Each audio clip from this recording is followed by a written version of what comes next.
And good morning, everybody. It's time now for Putnam County Today here on 94.3 WREB. With us this morning, special guest Brian Boswell with Clean Slate Films. And Brian, it seems like Greencastle's attracting people to make films here. Yeah. And you're going to get ready to do one. I guess first off, let's talk about the film, what you're planning on doing, and a little bit about the film itself, the storyline. Right, sure. It mostly takes place, the film takes place in Monterey, California. And, but through the magic of filmmaking, it's a lot cheaper to make it in Indiana. Yeah. And I have family and connections here in town, so I thought, well, we'll shoot all of the interiors in Indiana. Okay. And so, but yeah, basically it takes place in Monterey, and it's about a writer who's thinks he's a lot better writer than he really is. Okay. So, but he has a friend back in Indiana who is actually a really good writer, but really quiet and doesn't promote himself very much. And he finds out his friend is dying. So he invites him to Monterey, come live in beautiful Monterey, and I'll help you because I'm such a great writer and I've got my publisher. I'll help you get your novels published. So the friend comes out to Monterey, and the guy finds out he's really close to death. I mean, he looks terrible. He's really skinny,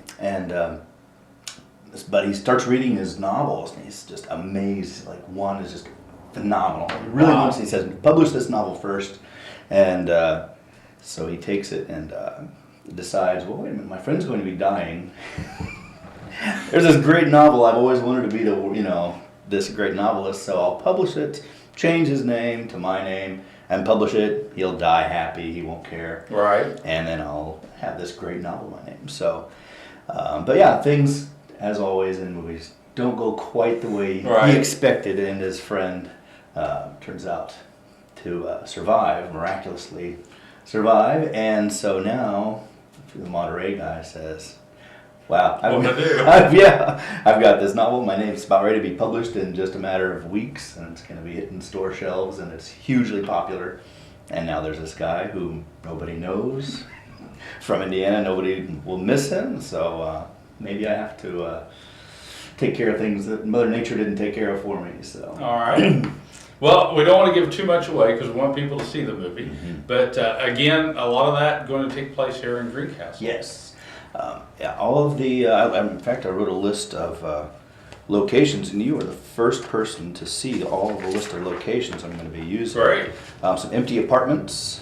I thought, if I don't find the exact apartment, because it's kind of got some specifics it needs. Right. What I originally thought was I would just find a big space and then kind of use local construction people to build an apartment inside a huge space, and we can have cameras go in and out whenever we want to without disturbing anybody. So some apartments, a publisher's office, a Catholic church, and it doesn't have to be a Catholic church inside. It can be something that looks like it. Right. And all of these are the same thing. A bank, a restaurant, clothing store, a cruise liner cabin, which we'll probably also build. Right. Don't find many of those in I wasn't sure. I didn't see any. So, a car, which we're going to have a car inside with shooting in green screen. Right. And doctor's offices, a 40s era gun store. Oh. So, and that's going to be a lot of fun. That's a kind of a fun scene. Another car, an urgent care place, a bar with a stage for a band, shopping center, lecture hall, police department, another police department, a radio station. Do you know where there are any radio stations? Yeah, we could probably help you out with okay, that. all right. TV station, a bookstore, a courtroom, another courtroom, and a police interrogation room. Okay. So now, when you were talking about having to build these, basically you'd be building a set kind of in a warehouse type of area. Right. Yeah, that's the plan. Okay. And it's kind of nice. I don't think people really understand. When you go to the movies, you just see what's on the screen. Right. There's a whole nother side to making a movie, yes, there is. including set design, building the sets, Right. giving local guys jobs. Right, and that's kind of my whole push for this. Is I really want to help out Greencastle however I can, and including there's jobs like we said for construction. Also, we're going to bring Hollywood people in to Greencastle who spend money and have to eat. That's right. And so we're going to be doing some catering for some local food again for that. Okay. And we do actually plan to have some pretty well-known names. I can't give names right now, but some pretty well-known faces and names that most people will recognize, and not just just names that people are like, I've seen that face before. You're like, oh, that's that guy from, he's the star of that one TV show. Now, you know, we've seen over the past 4 or 5 years a lot more filmmaking taking place in Indiana, in around West Central Indiana here. You talked a little earlier about, you know, a lot of films starting to be made here. Is there a reason for that? Well, I think there's a little push in Indianapolis for some laws to be changed and be a little more friendly for filmmakers, for one. Tax incentives and things like that. So that's a possibility, but also I think the main thing, and my main thrust for Clean Slate Films, is that it's getting less and less expensive to make a movie. And so I think Hollywood is just, their budgets are extreme and over the top, crazy for all these things that you don't really need to have in a movie. And they're still stuck with their dinosaur, you know, machines and everything. And you can go out and, you know, online buy a really good camera for just a few $1,000s, and as opposed to the tens of thousands, hundreds of thousands of dollars that they use. And so I think that it's getting cheaper to make films, and so there are a lot more people making films. Now, do you think that the YouTube craze has kind of brought into more of the independent filmmakers?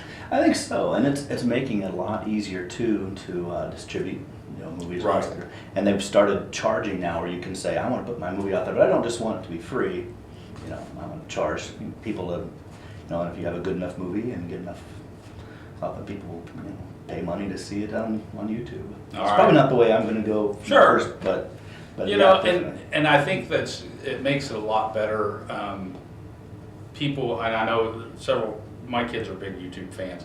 You know, Halloween time, they can tell you how to makeup artists make all the blood and the whole bit. You know, and I think it's good that people get a little. You know, there for a long while, Hollywood, they were like royalty out there. Now it's kind of like they're just the same as you and me. That's exactly right. You know, and I think that brings a lot of that home. It's good to have guys like you that, you know, actually see Indiana as a great place to come film. Yeah. You know, we got 4 pretty much distinctive seasons. So, you know, anything you need, we can probably get if you wait for a little while. Right. Give us a little bit of background about yourself. Okay, yeah, I actually started in radio. Really? And I did music, and my first gig was playing keyboard for a morning, you know, 2 guys radio station, and up in Elwood, Indiana, actually. So I grew up in Indiana, and then moved in 2000, moved to California, and been back and forth a couple times since then. But yeah, so then I also then started getting into music, and I started doing recording and stage work, and I did a lot of stage work for some really big names that everybody knows, Metallica and Dave Matthews Band, things like that. From there, got my degree in music engineering, and started selling studios and designing studios for people, and then eventually got into film from that end of it, so from the sound and audio. So you kind of went the whole gamut. Yeah, I did. Yeah, you know, and you know, it's really nice here again that, you know, a local boy kind of goes out and makes good. Yeah, you know, that's a good story to tell too. And I think a lot of people, especially young kids today, you know, they need role models like that. That, you know, it's not always going to be about Greencastle. You know, you got an entire world out there. Right. And you know, here again, that brings film back into it. You know, there's all kinds of things you can do with film. Right. Very true. Anything else you'd like to add about the film? Well, right now it's not at the very glamorous stage. Okay. Yeah, right now it's just fundraising, and so don't be surprised if I'm knocking on your door or your business door saying, please give me money so I can make my movie. I want this to be self-sustaining. Right. So, and it should be, and I'm trying to kind of set a model, like you said, for other independent filmmakers who want to make good, clean movies. That's kind of my push. It's kind of, you know, I hate the word family movies. Right. It kind of gives you that idea that it's, you know, kind of lightweight. Yeah. But movies like they would have shot in classic Hollywood in the 40s and 50s, and good stuff. But people can still make those kind of movies, and I think people will come to see them. I think so too. Yeah. And real quickly, want to make a big push. People can go to your website to help donate. Yes. And what's the website? CleanSlateFilms.com. Okay, pretty easy. And you're also on on Facebook and Twitter, so that's easy. I'm pretty easy to find. So All yeah, right. that'd be great. Well, Brian, it's been a pleasure to have you in here, and we look forward. When are you thinking you're going to start Probably shooting? going to start shooting in summer, maybe Okay. fall. All right. So I'm working a little bit with the college, getting some, to meet some people and kind of trying to network. Like I said, I'm kind of from, my family is from here, but I'm still new to the area. So All right. meeting people, networking a little bit. All right, sounds good. Brian, we appreciate it. Hopefully we My can get some pleasure. money raised to get this movie made. Fantastic. All right. Don't forget, if you're a nonprofit group or community organization, you'd like some free airtime here on WREB, you too can be a part of Putnam County Today. Give us a call at 653-9717.